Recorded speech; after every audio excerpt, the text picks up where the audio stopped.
Many women come to me when they start to feel something they can't quite explain. They're in a relationship.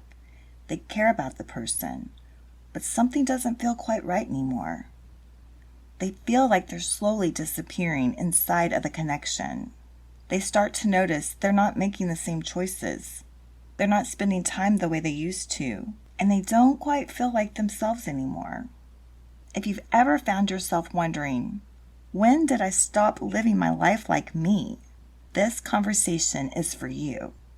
In this episode, we're exploring why you can feel like you're losing yourself in a relationship and what's actually happening beneath the surface when closeness starts to replace who you are. I invite you to grab your favorite beverage and settle in with me as we go deep into this topic. Becoming the magnificence in me, empowered, strong, and gracefully, with poise and elegance, I can see I am who I was born to be.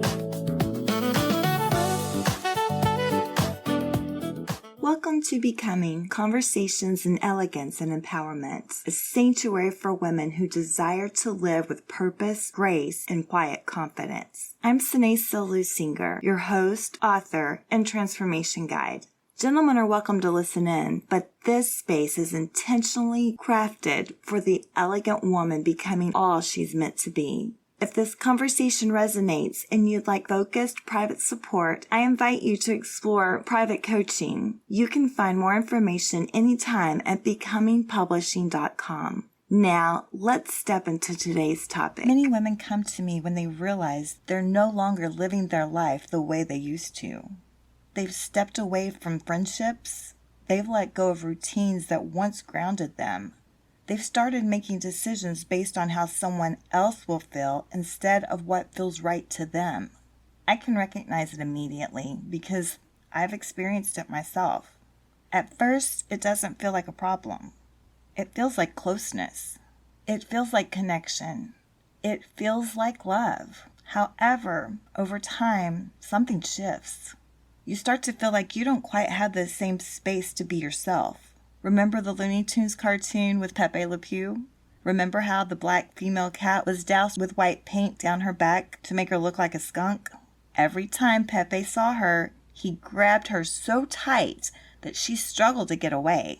You almost couldn't see where she ended and he began. That's a visual representation of enmeshment. It's toxic in family dynamics and can be detrimental in romantic relationships.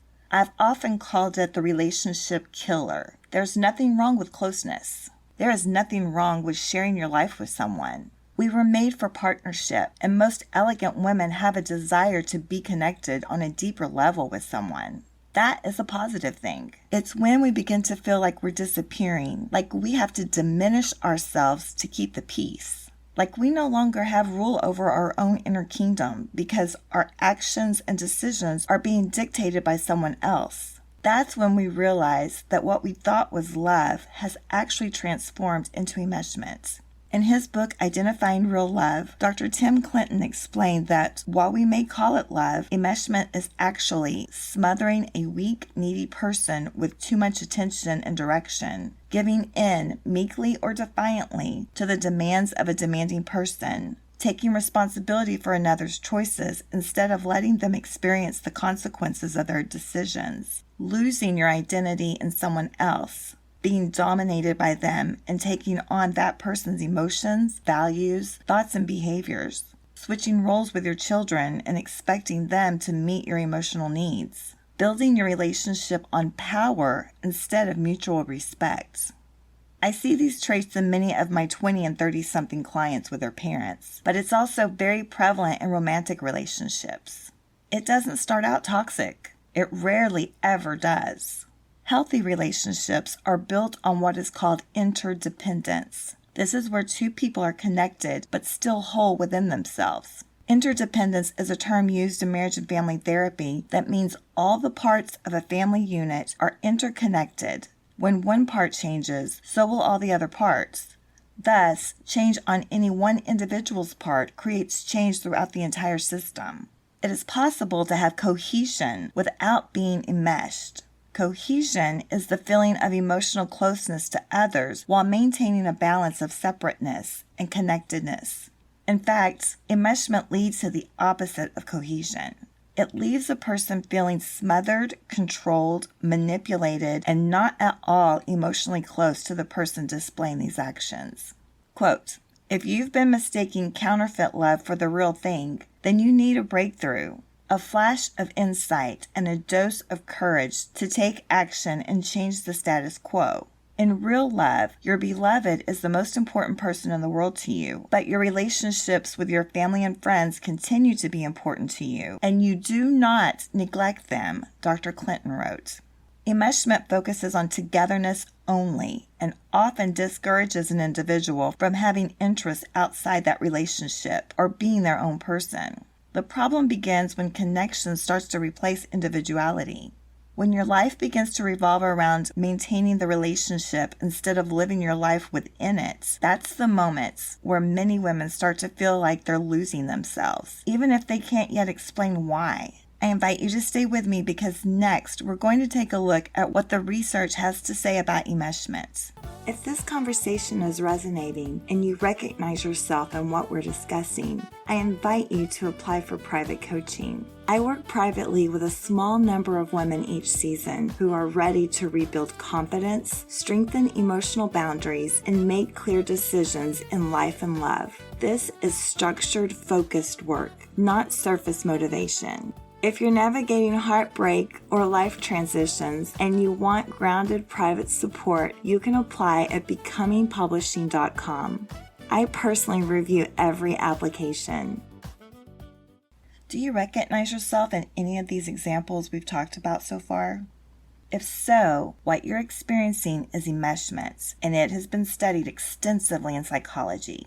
It occurs when personal boundaries become blurred and individuality is lost within a relationship system. Family systems theory, developed by Dr. Murray Bowen, describes this as a lack of differentiation of self. This is the ability to remain connected to others while still maintaining your own identity. Without that differentiation, emotional boundaries begin to collapse. As we've already seen through Dr. Clinton's work, enmeshment is a dynamic where one person may take responsibility for another person's emotions, choices, or sense of stability. When that happens, the relationship begins to shift from connection to control, not always in an obvious or intentional way. Often it's rooted in anxiety, a need to feel secure, a fear of losing connection, a desire to maintain closeness at any cost. Research in attachment theory, originally developed by John Bowlby, shows that when someone feels insecure in a relationship, they may seek more closeness to regulate that anxiety. However, when closeness becomes constant and space begins to disappear, the relationship no longer feels safe. It starts to feel heavy. It starts to feel restrictive. Enmeshment does not create emotional closeness. It actually leaves a person feeling smothered, controlled, and disconnected. That's the shift many women are sensing when they say, "I don't feel like myself anymore."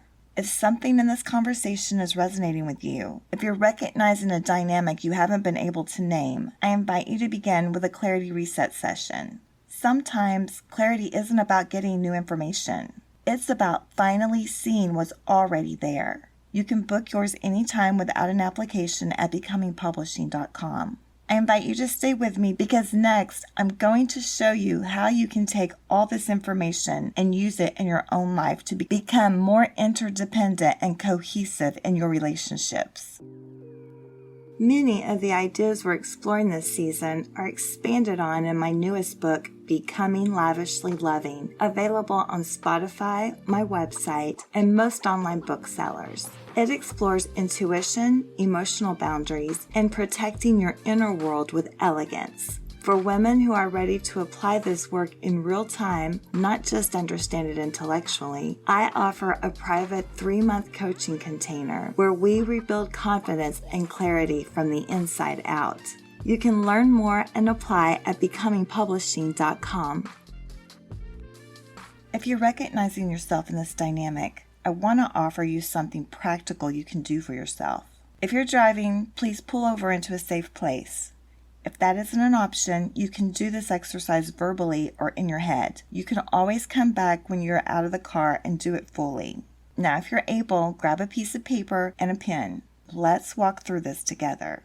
Here's your chance to answer the following questions as honestly and unfiltered as possible. There's no judgment here, only awareness. What behaviors from the person in your life are causing you distress? This is your opportunity to take a moment and make a list of all of them. Now, as you're looking at this list, ask yourself, is there anything here that I actually have control over? If there is, ask yourself, what is one thing you can do today to begin changing your experience of this dynamic? Now let's go a little deeper. Of the behaviors you listed, are there any that you are truly willing to live with? If the answer is yes, write those down and consider how you may need to shift your thinking or your response to them. If the answer is no, then what you're looking at are your boundaries. This is where it becomes very real. You have to decide, are you willing to walk away, detach in love, or limit this person's access to you? I encourage you to be very specific with yourself here. What would that choice actually look like in your daily life? How do you feel when you think about making this decision? Is this a picture of a different reality that you're willing to embrace? As I always say, you have all the answers within. This is one tool to help you uncover them and explore what is best for you. This is the part where clarity turns into decision. This is your invitation to take a moment with that insight, because this is where things begin to change. Is anything in this discussion resonating with you? If so, I am beyond honored to be part of your discovery process. I invite you to begin with my new book, Becoming Lavishly Loving. If you're ready to explore your situation more personally, the Clarity Reset is available for you. If you host a podcast or lead a community and feel this conversation would resonate with your audience, I'd be honored to be part of that. This is your invitation to continue this journey of becoming with me. If you know someone who could benefit from this conversation, I invite you to share it with your fabulous friends. I also invite you to follow the show on whichever platform you prefer to listen. Every elegant woman knows deep down inside that she is a treasure.